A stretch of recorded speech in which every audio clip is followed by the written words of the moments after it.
All right, everyone, I'd like to get us started. Welcome to Integr8. My name's Eric Davis. I'm a technology investment analyst here at Automation Alley, and my role is to help companies do that cultural transformation, whether it's hands-on or maybe through assessments.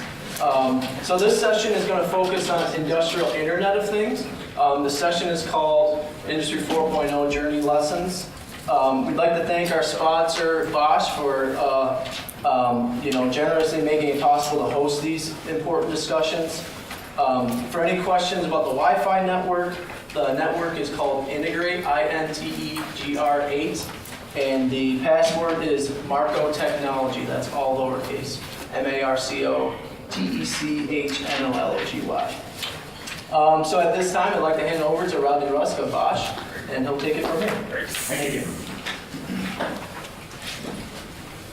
So I'm going to come up here to this podium, but I'm not going to stay at this podium, just so you all know. So good morning to everyone on behalf of the Bosch Corporation. We're really excited to have such good attendance this year at Integr8, seeing how this has grown from last year, and the amount of dynamic discussions that we're seeing and hearing and participating in has really told us that the value of Integr8 is growing dramatically. But today we want to talk a little bit about the I4 journey, mainly from our perspective as a corporation. So we've assembled a panel of some of our experts in the field who have helped us internally, as well who participate with some of our external market. So my background, again, my name is Rodney Rusk. I'm the I4 business leader at the Rexroth division for Robert Bosch.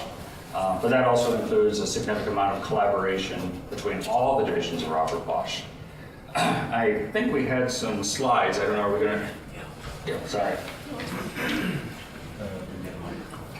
Yep, got one right here. So just very briefly, why do we want to talk about the journey of I4O? I've got 3 slides I just very briefly want to go over. So the first one is how much you know about Robert Bosch. Robert Bosch is a global corporation. We're headquartered out of Stuttgart, Germany. In our organization, we've divided our business up into a variety of different business sectors, predominantly in mobility solutions, in customer goods, in industrial technology, and in energy and building technology.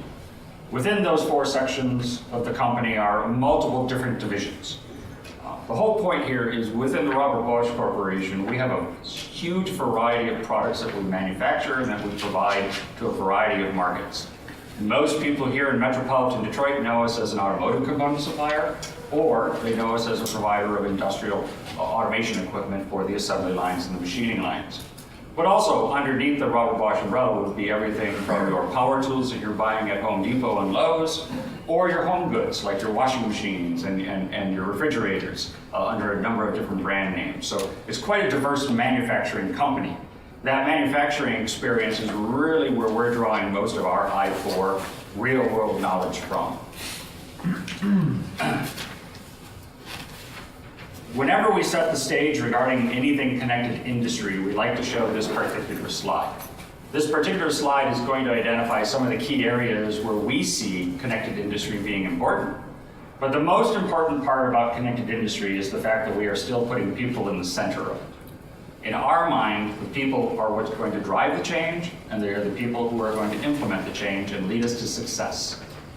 Without the buy-in of our people, and without making manufacturing better for our people, we are failing. So the people will always remain at the center of our decision making.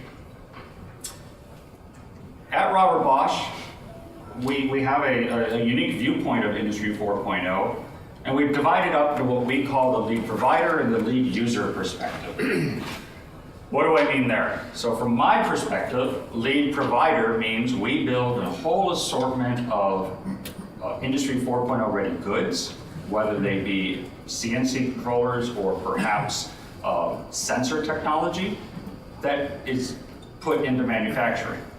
Also, as a lead provider, we also provide certain levels of systems and solutions that are integrated between hardware and software and people.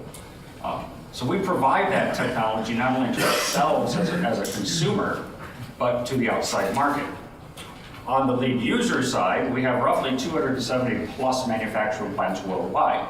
Here in North America, we have 38 manufacturing facilities. So everything that we do or we talk about in the Industry 4.0 realm is something that we're actually applying to ourselves as our own customer. We are experimenting all new technologies in one of our lead plants someplace in the world. Those lead plants then test those theories, those hypotheses, we prove them out, we learn whether it's a failure or a success, and then based off that, we can roll it out to the rest of our manufacturing organization. As a result of that, we also then bring that experience as a manufacturer and all the unique issues that you face as a manufacturer and bring those to many of our external customers, whether in the automotive sector, the aerospace sector, the medical industry, basically pick your industry. So that just kind of gives you the setting of the stage of what we're doing today. So the four gentlemen we have up here who have kindly agreed to be part of our discussion panel and lend us their insights. I'm going to let them introduce themselves and their background and what role that they're playing in the process. So I think I'm going to turn it over to Mr. Fabian Borowski first. Can you hear me, guys? Hello? Yeah? Okay, yeah. My name is Fabian Borowski. I'm the regional coordinator for Industry 4.0. Regional means for North America. And I'm responsible for our internal view, what Rodney explained as our lead user side. So we have 38 production plants here in North America. We have over 270 production plants worldwide. And with Industry 4.0, we have a really central approach so that we want our plans, that we have some guidance for Industry 4.0 from a central perspective. So myself, I've been with Bosch now for 6.5 years in different positions, always related to manufacturing IT, and especially also Industry 4.0 in Germany and now here in North America. My office is only a couple miles from here. It's in Farmington Hills. That's also the headquarters of Bosch here for North America. I remember my first Industry 4.0 project. It was a multi-product assembly line, so a completely different approach. Usually you have one assembly line for one product, and in this case we wanted to produce over 2,000 different products on one assembly line. And when you want to produce 2,000 different components or different products on one assembly line, what happens? The complexity increases. Yeah, so there's a high complexity then.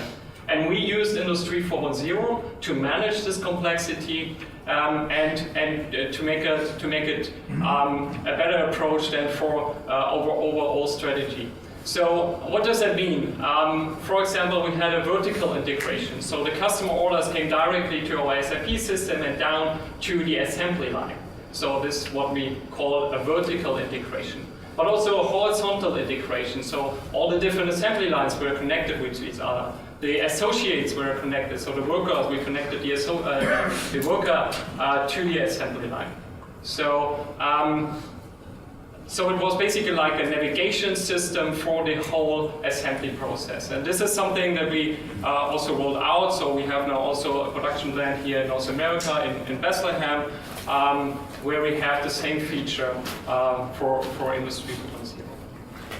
And this was a huge success, so we had visitors from all over the world coming to, this was in Hamburg plant in Germany, and also the Wall Street Journal, and they titled an article about this assembly line with an assembly line Henry Ford never envisioned, so I'm very proud about this article. Yeah, that's so far from my side, and yeah, I'm looking forward to your questions. Morning, my name is Andy Hassels. I'm a connected industry. Can you hear me okay? Is that working? Yep. Yeah. I'm a connected industry consultant. I represent the external side of Bosch, providing our internal manufacturing know-how, our lessons learned to external customers, guiding them along the journey of Industry 4.0, where to start, what to do, and for sure what not to do, based on, as Fabian said, the lessons learned that we're experiencing in our model plants, but also through our 270 plus plants globally. By trade, I'm an industrial engineer for manufacturing and logistics. My roles with Bosch over the last 14 years spanned multiple countries, but always focusing on one common topic, lean manufacturing, lean logistics, processes, leadership, is where my background lies in, and this is the expertise that we bring to the table. We're talking about technology. Technology is great, whether it's hardware, whether it's software. That stuff usually doesn't talk back. The big problem that we have in this whole journey are the people, the leaders, the users. How do we deal with them? Change management. People are usually resilient to change. How do you want to take this topic, pair that with the technology, the hardware, the software part, to really leverage the ROI that we've calculated on a piece of paper? Bringing this expertise to the table through own experiences, changing mindset behaviors with our leadership organization in one of our plants in Bethlehem, Pennsylvania. This is where I reside currently. Gave us a tremendous amount of movement and momentum to drive this innovation topic forward. It was an uncertain journey. We don't know what it's going to get us. If we're looking just from a financial perspective, we know how much the investment is, but where's the return? How do we take this and improve our manufacturing and our business processes? How can I alleviate the pain that I endure on a daily basis? How can I make the connection between so many different entities in my operation, in my organization? It was a fun journey so far, and with the technology moving a lot further, especially around the sensors, and how much more capability we get now to get data out of processes that were unthinkable, I want to say, 5, 6, 7 years ago, provides a fun wild ride going forward. I don't think we have seen a lot yet on what is there to come. And in terms of sensors, we have our expert Christopher Koch with us. I'll let him introduce himself. So that's the German guy introduced me as Christopher Koch, but it's really Cook. So I get it a lot working for Bosch. It's a German company. It's a very German name. We where it's spelled, but a little different. Yeah. I'm just gonna hand it. Yeah. So, as it says up there, I'm the Senior Field Application Engineer with Bosch Connected Devices and Solutions. I've been working for Bosch for 3.5 years, and my main role is to get to use our sensors and the sensor devices that we make and integrate them into customer systems. So I'm the technical expert in knowing our sensors and getting them to work for you, and how you want them to work. Before that, I was a design engineer for a small company in Charlottesville, Virginia, where I grew up, and I did that for about 7 years. And prior to that, I worked for Square D, a branch of Schneider Electric, right after I graduated from Virginia Tech. So that's all my background. And one thing that I've noticed in my career is IoT is this new buzzword, right? But that's what's new about it is the word. I've been doing IoT since I first got out of school. It's been in the industry for years and years. We just never called it that. So one thing that I've really enjoyed, coming to the realization to is that IoT is no different from what we have always been doing. We're just finding new ways to bring it out with the sensor devices that we have, the way that we're connecting it, and bridging the gap between the physical world and the digital world. That is the biggest key piece to this the new IoT fad. And that's something where we're finding ways, new business models. Instead of just selling hardware, we're now pivoting to this software as a service, and service as a service solutions, and things like that. So it's a really exciting field to be in. And it's really great to be with Bosch during this movement because we are really hitting the ground running with everything in IoT, and especially with the sensors that we've been manufacturing for 20, 30 years now. So that's everything that I want to say for me. I'll pass it over to Tarek. Okay. See, and that's it. Thanks. Good morning, everybody. Thanks for coming in here, and very happy to see a lot of interested folks on I4.0 or connected manufacturing or connected industry. So I'm Karthik Gopalakrishnan. I care for the connected solutions business for North America. So we are the group who bring together the sensor, software, and the services play for any and every use case for any organization, which means in this whole I 4.0 journey or the connected industry journey, it's necessary to bring together a physical world with a virtual world, and then what's real benefit of it, which is where the insights and the services come together. So this is what I represent here. So we bring together the complete technology stack, the consulting stack, and also drive towards this one-line statements which our internal stakeholders and customers give. For example, so we get one-line statements like, hey, I want my efficiency to be better by 10%. And that's a one-line statement. So how do you get together with respect to the machines, the sensing part of it, and then the software which goes on top of it? This is the story which we bring together from a solution standpoint. Now we also do this for our internal world, which is the 270 plants. How do we get together this whole model plant, and how do we get that learning out to the market? So this is the core of what me and the group which I represent do. And for us, this whole Industry 4.0 or the connected manufacturing story is not a silo. For us, it's an ecosystem. Unless a supplier or a partner, a manufacturing company, and the customer get together, this whole story is not complete. If the intent is to just go with doing one project at one time inside the manufacturing floor, that's not going to succeed.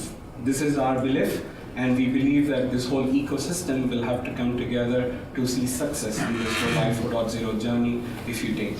So we help with customers, we help internally also to decide what kind of use cases you need to focus on and where do you have to start from, because that's the most important thing. The whole idea of I 4.0 is not to put a bunch of sensors on the machine and just go about acquiring data. So that's not what the intent is. And that's something which we've always been doing. So this is a prelude to the area which I represent and the beliefs which we have. Just an intriguing thought, people are in the center of Industry 4.0, but then that people, as we know today, has to do a lot of relearning and also need to do a lot of changes among that role itself. So we expect that as a big challenge and an opportunity as well. So Industry 4.0 is automation, plus the people also need to change, and the activity and the role played by that person today is not going to be the same today. It's going to be different. So this is the thought which I want to leave, and over to Rodney. Great. Well, thank you, Karthik. So now that we've got these fine gentlemen all introduced, of course, I had questions already lined up that I can pull up and ask them, but I want to open it up first of all to the audience. So you've got a little bit of a background of what they do, a little bit of a background of what Robert Bosch does. Do you have any driving questions, whether questioning us as a lead provider or a lead user? I see Dave, you've got a question here. Yeah, this is a question for Andreas. Yep. You mentioned lean production being part of what you do.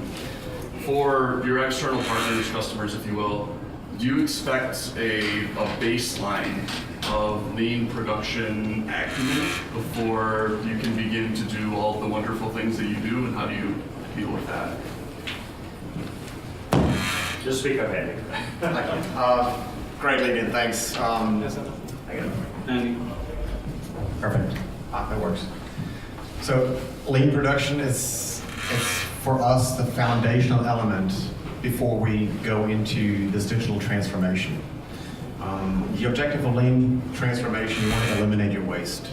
If you have processes that are inefficient, we have a lot of waste in your operations, you don't want to digitize that.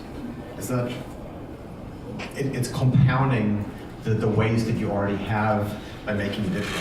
Just because you suddenly have information showing on your phone for whatever reason, you start to believe whatever is on this thing or on a digital screen, we make decisions upon that. And it becomes very, very dangerous. So going back as a starting point, evaluating your processes is fundamental. Understanding where's your data coming from, who's using that in what format, and then build upon that. Get the waste out of your system, train your people, make sure this change that you're acquiring is sustainable. And it's not just a one-time thing. Stabilize that and then digitize it. This is our approach. that we take forward, and this is where we also find the most success internally, but also with our external customers. Customers that have a strong lean maturity, a high lean IQ, I want to call it, the constant desire for continuous improvement, drive better, using problems as an opportunity to get better. These are the most successful entities that we've found in maturing or moving the fastest in this digital transformation journey. Thank you. So to answer your question. All right, so what other questions do we have here? Hi,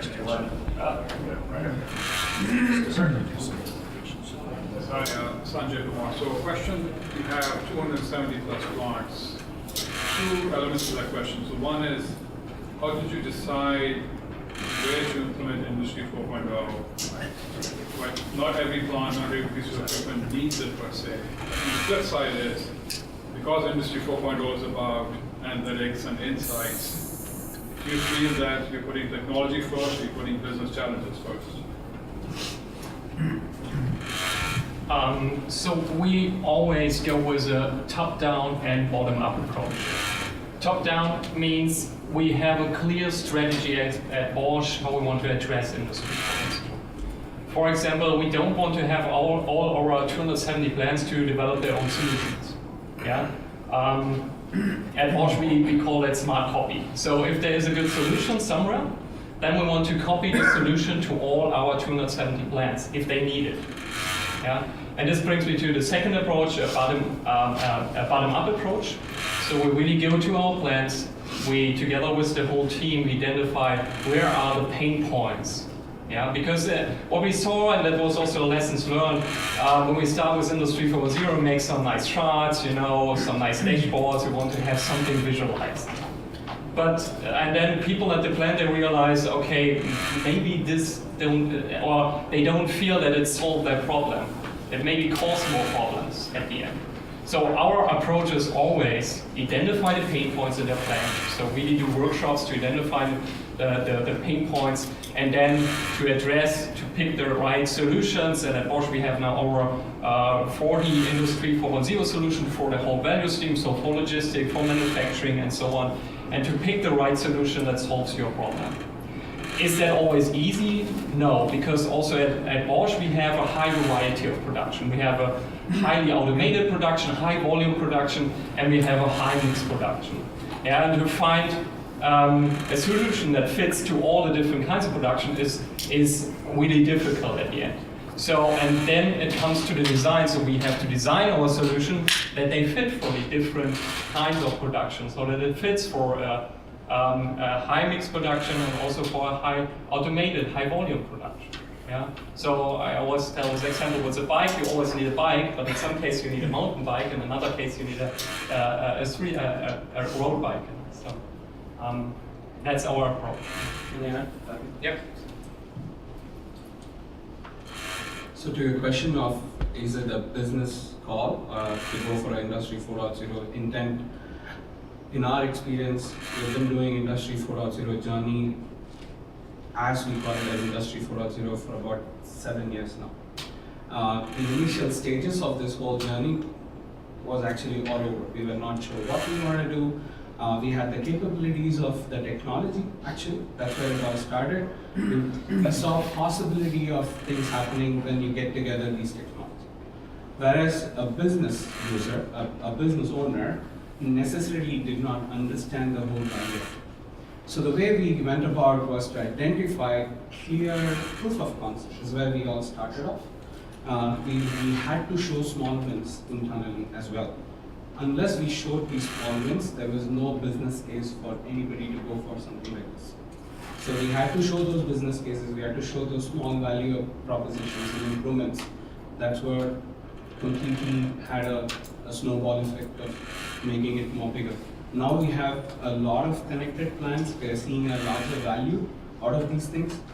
Parallelly, also, if you look at the technology standpoint, it was much more agnostic. We were able to plug and play, and we were able to get more economies of scale from these things. So we are playing this whole sensor and the technology as a parallel path.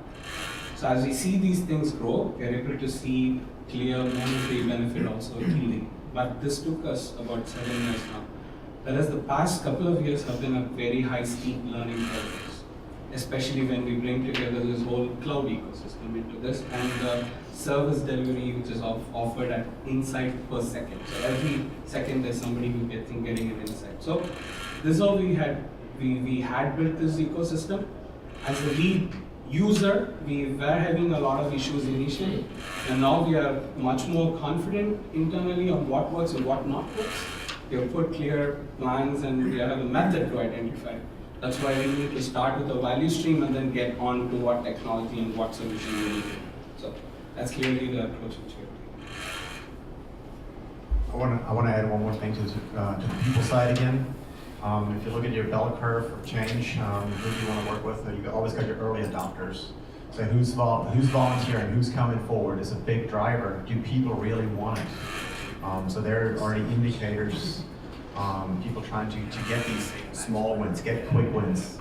That was a big topic for us, where we put a lot of emphasis on innovation from a bottom up, that people buy into this topic, giving them the opportunity with, as Christopher was saying, we've been doing this under different terms for quite a while. So how can people that are familiar with this type of topic and concept can now contribute to a much wider audience? So we put structures in place to harness our associates' innovations and ideas and make them part of the team and make them part of the change. Have them drive it. So I've got a question. I'm going to follow up with you guys. Oh, sir. Someone's got their hand up. All right. Let's go here first. Certainly, certainly as you guys are a Bosch team, and you guys talk about your internal facilities, and then certainly you're also working with external customers. I think most people here would expect that because you work for Bosch, when you go to work for a Bosch facility and implement these industry new technologies that you want to push, we hope that you have some kind of support and some kind of new systems in place. But when you go to work for an external company, I'm sure those challenges are changing dramatically because you're no longer getting your internal support. As you guys have worked with external customers, what are some of the best type of manufacturing facilities that you've had and seen success? What are the key areas that have been your lessons learned over the past many years when you're working with external companies? I think this would be very valuable for myself to understand when you're dealing with, I'm going to throw out a GM since we're in a Renset, and what kind of issues you have encountered within your team working with such a company and how you've overcome those challenges. Big question. A lot of questions. I'm gonna take a stab at some of it, probably hit over the carpet. So yeah, it's slightly different between internal and external providing solutions. But at the end of the day, we have different entities in our company that are clearly externally focusing and internally focusing. So we're providing tool solutions that are clearly with a support system with infrastructure associated with it for the external market. On top of that, utilizing corporate groups, using plant expertise.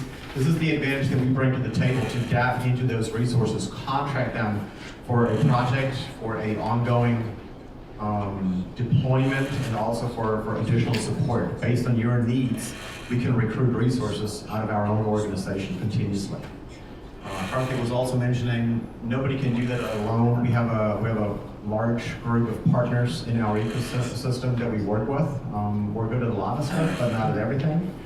So we bring those partners also along this journey and deploy solutions jointly. Yeah. Either the popular belief, internal was much more challenging than the external. External approaches are a little bit more qualified. If somebody is discussing with us on a specific challenge, that means they've really thought it through, or they're at least in the path of thinking it through. Whereas if you look at our journey, we have started off with nothing. I mean, this whole i4.0 was just a fad. Everybody knew this whole journey was going to come, but then we didn't know when to start and all the stuff. So internal challenges were much more. Whereas for the past couple of years, the external challenges which we are facing are mostly known for us as a challenge, but then the ecosystem in which the external customers work will be different. That's going to be quite different and unique to each and every plant or the customer. So that's going to be different. However, as we went through this journey of 7+ years, we have a roster of what kind of challenges which we have faced. Addressing a question on what kind of challenges and opportunities which we see with these customers. The roster of challenges itself is huge because it contributes from a people angle, it contributes from a mindset angle, it contributes from are you technology ready. For example, some of the customer conversations which we have are too far, but this also answers the question on the lean part. They just want to go on an i4.0 journey just because it's out there, but actually they are not ready. I say you need to have a racetrack if you need to you need to be on a NASCAR racetrack or a speedway for you to drive such a car. You cannot drive it on the street because that's not built for that purpose. So you need to have certain gates where you need to reach out to at least implement these technologies. There are industry challenges of putting sensors and making the machines which are completely non-data generating at this point of time. That's a bigger challenge also. So will you just leave the plant off and connect only the plants which are new and nice? It doesn't work for the industry 4.0 journey. So we need to have baselines, we need to understand these value streams, and they come with their own set of challenges. So this always starts with a workshop with the customer, bringing our internal challenges, bringing our internal learnings which we have had, and then we start from there. And then you see those pockets of interest which get started, and then that's the conversation which you build on top of success. And now the role which Bosch has started playing, where we are also able to bring the software aspect of it and the end services aspect of it. We have our own IoT platform which integrates with an MES platform. It integrates with the SCADA or the machine by itself or any sensor. So we're able to build this whole story. But there are some points where we're not able to address also. That's where all the partners come in. So some things which you're not good at, then partners come in. So this is on the how do we address an external standpoint. By the time even in the customer's place, there's a new role which has come in, which is the Chief Data Officer role, which has a huge influence on the industry for all project. So it's a culmination of all these things. Good for us at this point of time because we're also seeing similar challenges being addressed in any of the 270 plants which we're working on. So we're able to bring those learnings and the whole solution concept of to the end customer. Sometimes we just consult and move off because we may not have the knowledge of the technology among us. So that's how we are also learning in the process, right? So it's, as I said, it's an ecosystem. It's not Bosch's solution is not the silver bullet. So the idea is to bring together this whole ecosystem. The final vision where we're all heading to is a lights-off factory. That's what I'd like to put it. The machine calls for the operator. The operator, only human being needs light to look at data and things like that. If it's only a machine, it doesn't need light at all. That's the concept of it. So the idea is to make it more predictive. The idea is to make it more proactive in terms of manufacturing. That's the response. We have one question here, another one there, a third one here. Might be running out of time. Thank you. My question is on kind of the opposite side of your value chain from what we just had. I'm thinking about your suppliers. So I'm guessing that when Industry 4.0, you've got smaller tier 1 to tier 2 suppliers who have less capability and are less considered. How do you, you're probably only as good as your whole supply chain. How do you assess your small suppliers' Industry 4.0 maturity, and how do you help them? So yeah, I'm going to start with a lean topic again, where you usually start with lean. You start something that you can control on your own. Start on your manufacturing, your assembly process from your core out. Integrate your supply chain to your own walls, and then go beyond to really leverage the benefits of lean principles towards your customers, but also towards your suppliers. So nothing different here around the IoT journey. Start internally, and then we're going to our suppliers. We're integrated in multiple supplier days, looking for volunteers, so to speak, Alliance of the Willing, who's interested in that topic, who wants to collaborate, who wants to create a competitive advantage to be connected across borders, company walls. That's one approach that we go forward with. The other part is obviously we're from the supplier development side, we're looking who has issues, what kind of issues are that, and work through those in a collaborative manner. Provide our resources to our suppliers, do value stream mapping, understanding where are the pain points for them, for us, and how can we collaboratively come to a solution. Provide transparency. There's big topics that require discussion, that require education, a lot of legal topics, data privacy, who owns the data, how is all that being handled, how do you tie those things or keep those things maybe separate from supplier negotiations, not to muddy the water on that end. Interesting journey, but discussions that need to be had if you really want to move forward and leverage additional values across your entire supply chain. There have been some tangible approaches which we have taken for this. For example, in the US, we're working with UI Labs to come up with platforms for small and medium industries who are typically our suppliers.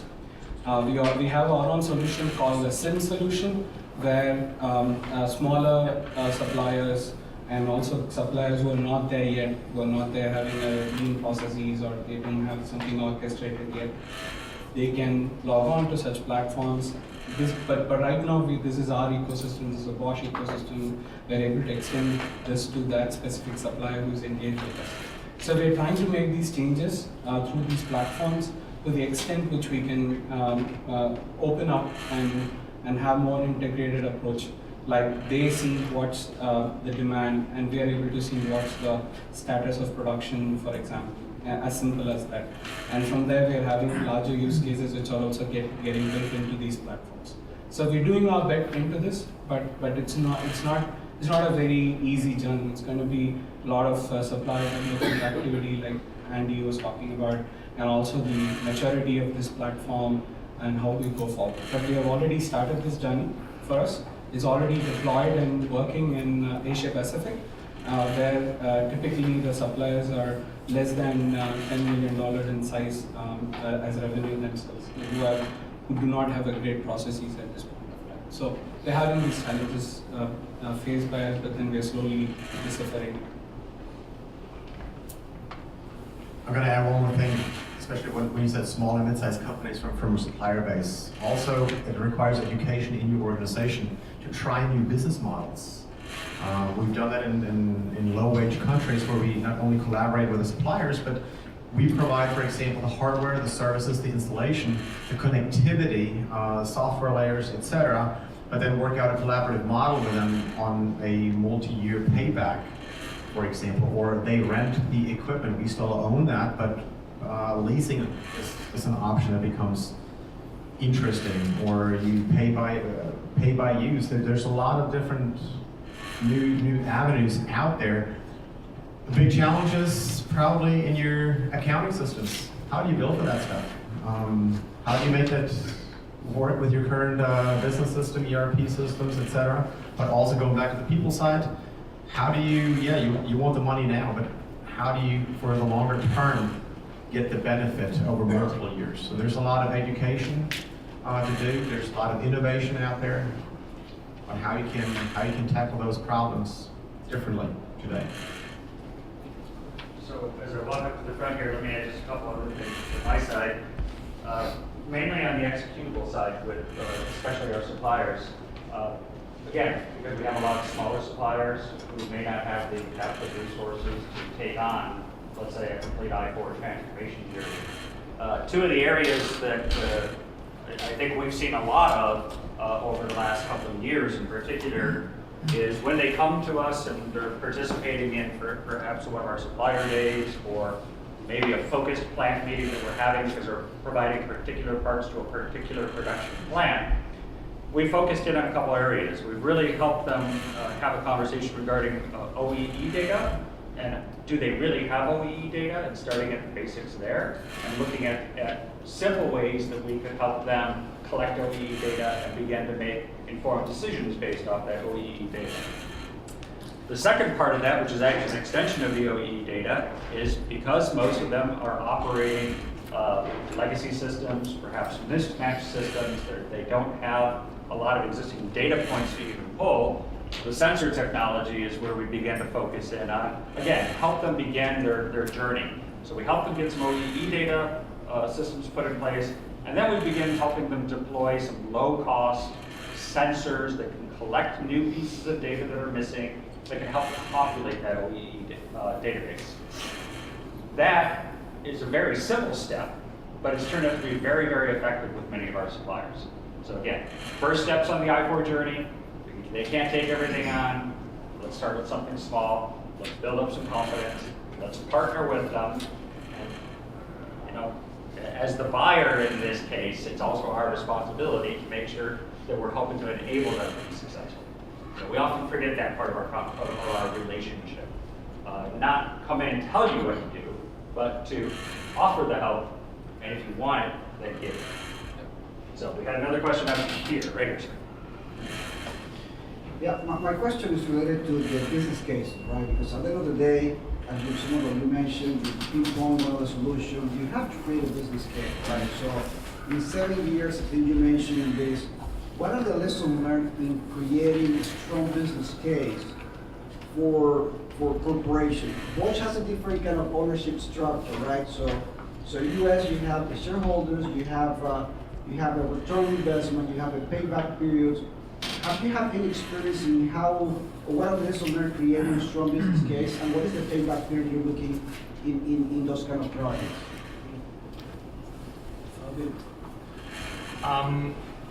So at the end, Industry 4.0 is about connectivity.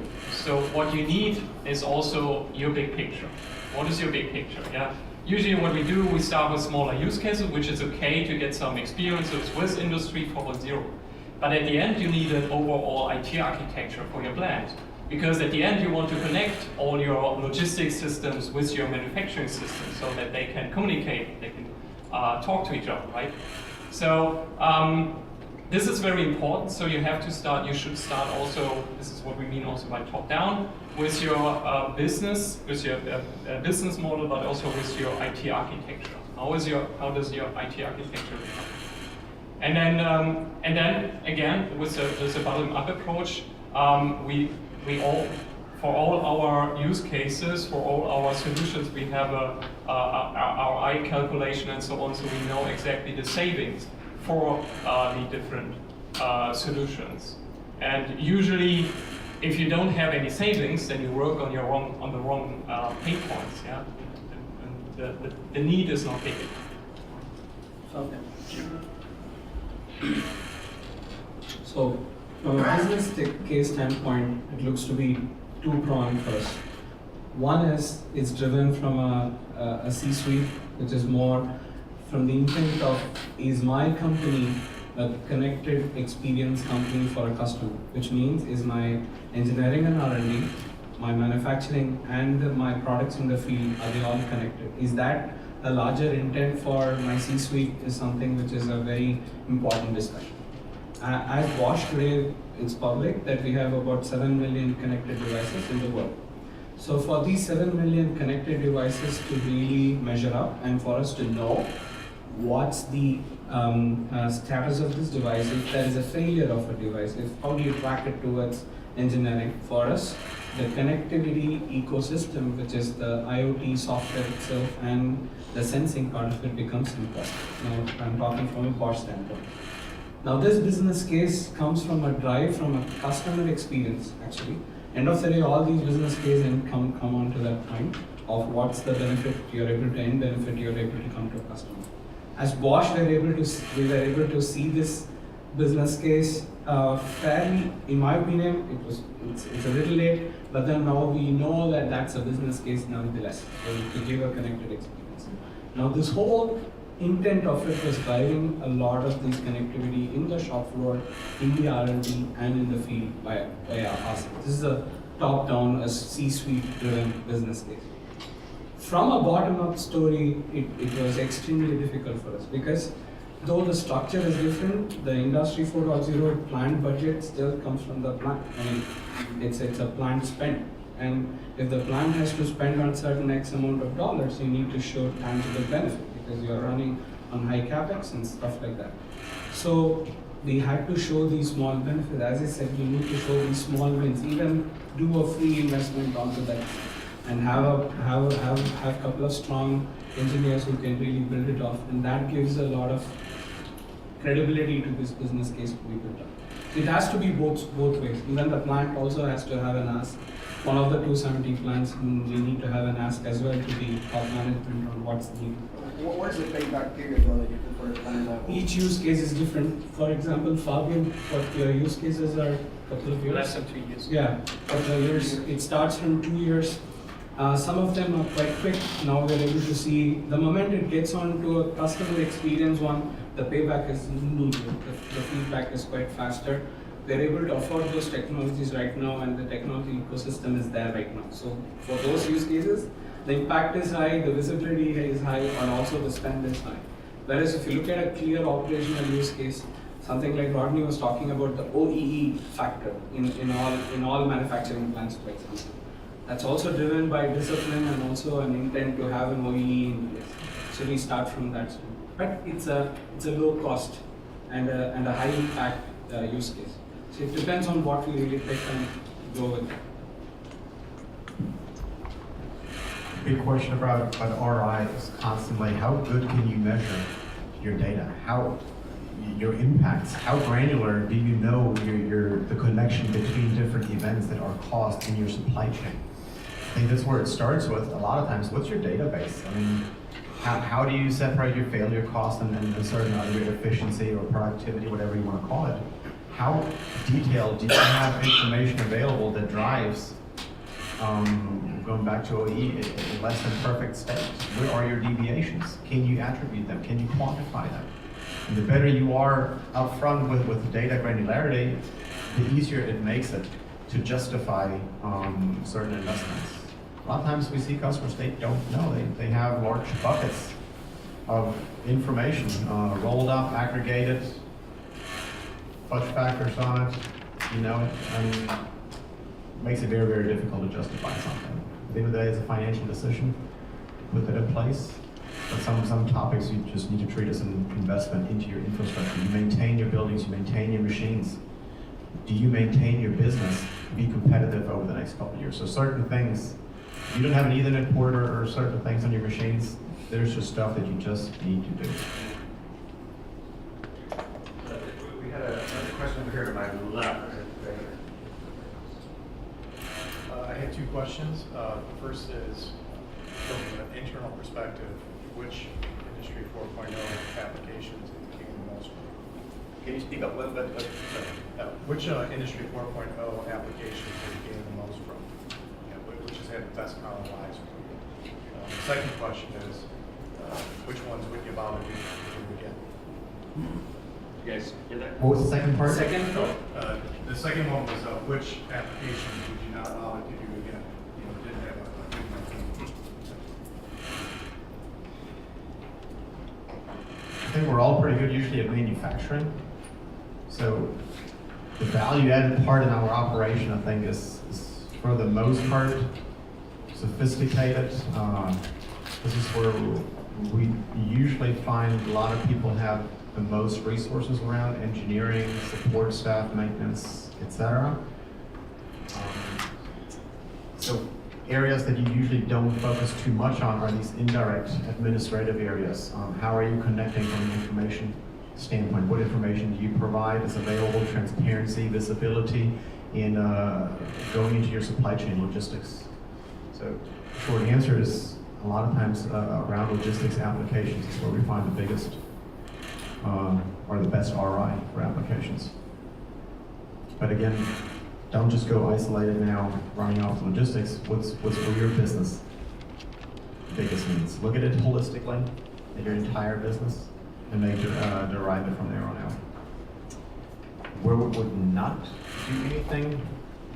I don't think I can answer that question. It's not what not to do. It's maybe more the question on how not to go about it.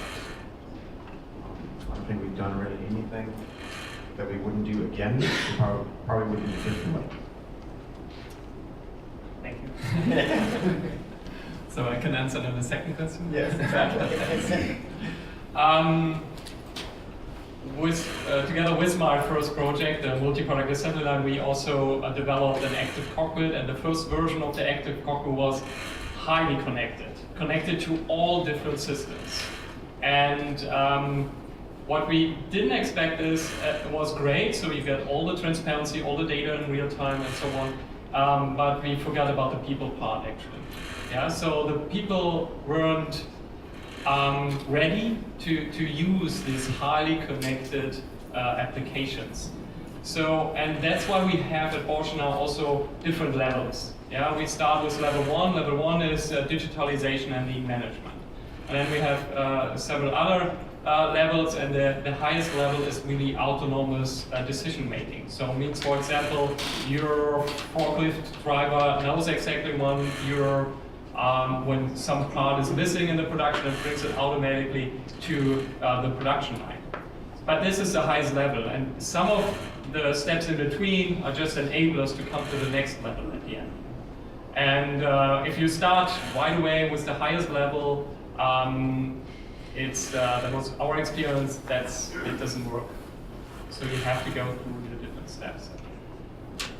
There's nothing we have shelved so far. It's always been, it was irrelevant before, but now it's suddenly relevant. So it's never shelved as permanently a not so useless use case for your second question. Because it's going to come to use, because at least from our standpoint, our ecosystem is larger. So like 200 plants with varying level of maturity of data and systems. So there's somewhere it's getting used. It's never a failed investment, but at that time we would have decided that, hey, it's not relevant at that point of time. Just because it's shiny in a buzzword, don't do it. Tie to a business case. Maybe you have to work on foundational elements, such as your processes and your leadership. Back up here, hand up. This question is for Chris. As a senior field application engineer, I would imagine that you design and deploy solutions. And I was wondering if you have any tips or lessons learned wrapped around deployment of those systems from the standpoint of reducing the support overhead in the future. Yeah, sorry. I think one of the biggest things that we've talked about today is, going from starting with the lowest hanging fruit, starting with something that's simple to get you to understand what IoT is and what it can do from you, and to do something quickly and get it deployed. And that's going to put your mind at ease that, hey, this isn't that hard to get into. As Fabian was just mentioning, you don't start with everything and throw it at a customer and expect them to understand it, expect them to be able to deploy it, and expect them to be happy with their system. So I think that's one of the biggest things that I've learned through development is let's start with the one thing that you really want to get done, and then we will broaden that system and get it to work for you the way you want it as a whole. So for me, that's definitely been the biggest thing that I have seen in deployment methods. Start small and work your way forward, if that makes sense. So, and that's definitely the way I like to go about things when I start doing design work and start working with customers and finding out their needs. And I think another thing that's been mentioned the other day is a lot of customers don't know their needs. They don't know the data that they need. They know that IoT is a thing and they want to get into it, but how do I get into it? What data do I need? What sensors do I need to use to deploy this? And what they don't think about is, well, let's just start with the one problem that you're having, and then we can figure out what sensor we use to solve that problem, how to get the data, how to analyze the data, and how to get your system working more efficiently, higher quality, whatever it might be. So I think those are the things. Great. So I know we're just about out of time, but the response that I want to give is from a success perspective. I think Fabian caught onto a piece right there regarding the cockpit deployment. We had all this wonderful data. We thought we had to connect up to everything, and we didn't take the time to look at the data to realize what was really important to be tracked, what was actually affecting our performance in many of our facilities. The other part of that I think we learned the hard way was we didn't take the time to actually go talk to the machine operator, to the maintenance person, to the janitor, to find out what they were seeing from their perspective in the operation. Again, going back to the human piece, we're just as guilty of it as most big corporations. We come up with a great idea, we have a vision, we're going to do this, we're going to execute it, and we completely forget to talk to the people who are actually executing it day to day. That's something we have to keep reminding ourselves every time we engage in a new Industry 4.0 initiative, whether it's in one of our plants or with one of our customers. We learned it the hard way. What we have seen since then is by doing that, we've seen a dramatic increase in great ideas actually being generated from our own plant floors. I think it's, correct me if I'm wrong, Andy, the Bethlehem plant generates something like 2,500 new ideas coming from the plant floor operators per year now, because they feel they're part of the process. They feel they're part of the I-4 journey. They feel like they have an ownership stake. And that's a dramatic uptake. We don't see that, or we didn't see that in a lot of our other plants over the years. So I think that's a big lesson that we learned. We learned it the hard way. We spent a lot of money. We wasted a lot of money and wasted a lot of time, but by learning that and admitting we learned that, I think if anything else, we help ourselves and we help our customers. So closing thoughts from you guys, anything on your mind you want to share before we wrap up today? So probably you've got about a minute each if you have anything you want to share. Again. So one of the closing points from my thought is the biggest challenge of this whole I-4.0 intent and the organization challenge, which I call it, is the platform paralysis. Don't look for the holy grail of a platform. It's not, when I say platform, you're talking about a big IoT platform which is going to solve everything. That's just part of the journey. It's not the holy grail. So the biggest issue which we have faced for us is also this whole drive towards putting everything on a data platform and things like that. That's incidental. There's a lot of companies out there, Bosch, SAP, all of this, Amazon, all of us have IoT platform. But the idea is not to go behind and pick this holy grail of a great platform. That's not what the intent is. I-4.0 is a use case, it's a business case. That has to drive and not the IT platform itself. I think this is one big lesson for us as we learn. So that's my closing thought. But then it was a great discussion. Thank you so much. So for me, I think one of the biggest things good, you hear? So one of the biggest things to really take away is to understand that there's so many different solutions out there. You don't have to just focus on one, because you've got to realize that the way that IoT is going to work is with partnerships. So you don't need to worry about finding one solution that takes care of everything that you need. It's not. You need to work with companies like Bosch who are willing to find the partners to get you the solution that you want. So that's one key thing that I've noticed in the market that people need to keep in mind, is that these partnerships that we are building and that other companies are building with everybody in the market is where the solution is really going to be. So don't focus on one little thing. Try and find the solution that meets your needs, because it's out there. You just need to find the right partners to get that business model going. So yeah, thank you.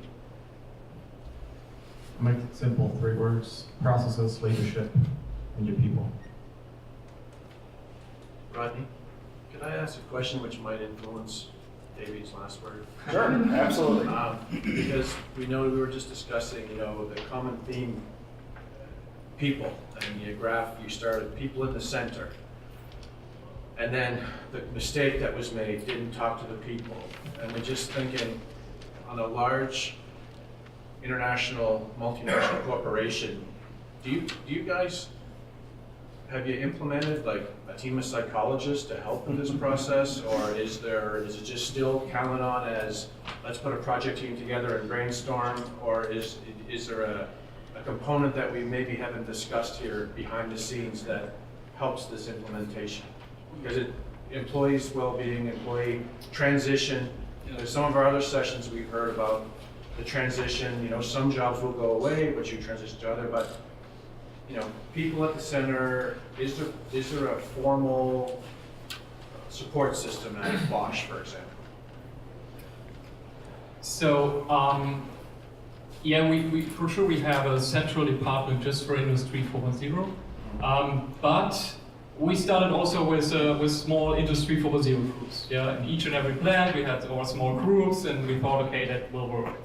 But Industry 4.0 is actually like safety, like quality. It's not the task only for the small crew. It's the task of everyone in a plant or in a whole value stream, actually.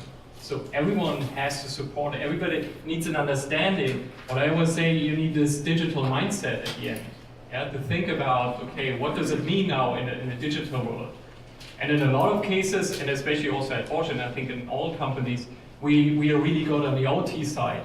Yeah, and we have to train for sure more the IT side. Yeah, so that we build up these competencies, and we have a lot of trainings. We have over I think now 35 trainings available at Bosch to train our people for Industry 4.0. So yeah, we have a lot of training. So it's all about education for sure. And, but it's not only about the OT side. We say also we have to train the IT side. Yeah, the IT side needs to understand what does OT mean, yeah? Because also outside Bosch there are a lot of software companies, yeah? But it's not, in most cases it's not about the software, it's about the combination OT and IT. So the software should support the OT process at the end. The question which you asked is extremely, the question which you asked was extremely relevant for us at this point of time. We're working towards a 2025 goal for this. If we are at a loss if we do not reskill and reposition the associates who are there working on the shop. So it's our own loss. For that, we look at it this way. As and when we install more connected systems in the floor, experience which comes for these associates, they have better jobs elsewhere which they also get. So the idea is to make them relevant to the Bosch ecosystem. This is number one, where we are heading towards. First is information provision inside the organization. How much are you going to send this whole note that, hey, we're going to be a connected company and we're an IT company. If you're looking at our positioning right now, it's very clear. Our CEO, Mr. Dan, says we're an IT company. So that gives an immense, tremendous amount of messaging to us. So they are prepared mentally for that. So the psychologists are not needed, just the sheer drive to even reposition and make them relevant inside the organization is a big motivation. So work on the culture. Yeah, it's a big cultural impact for us.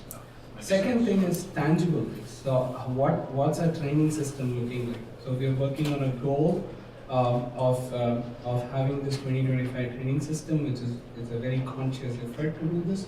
The project teams which Fabian was talking about are huge influence because they become like the example team or the teams who made it look good. So that knowledge and information gets created as well inside these teams. Now this has to be done across the grids of culture, location, and the maturity of the teams as well. So we are conscious and cognizant about this challenge. We are working with governments as well. For example, if you look at a government like South Korea, there is a clear directive from the government of South Korea on how labor force is going to look like in 2030. There's a clear mandate in which the government has gone towards, and they're working towards that journey.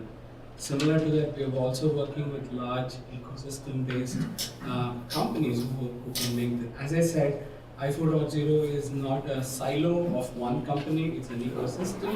Then everybody thrives, we thrive. So that's very clearly. So these are some tangible ways on how we're going about it. There's no shying off from the fact that people are going to have to change, and there's a new way to look at things. Thank you very much. Sure. Well, I think we are out of time, if my clock is correct. So thank you, everybody. These gentlemen will be here most of the day, so if you see them, please feel free to grab them. And again, more questions, we love questions. So thank you again for everyone.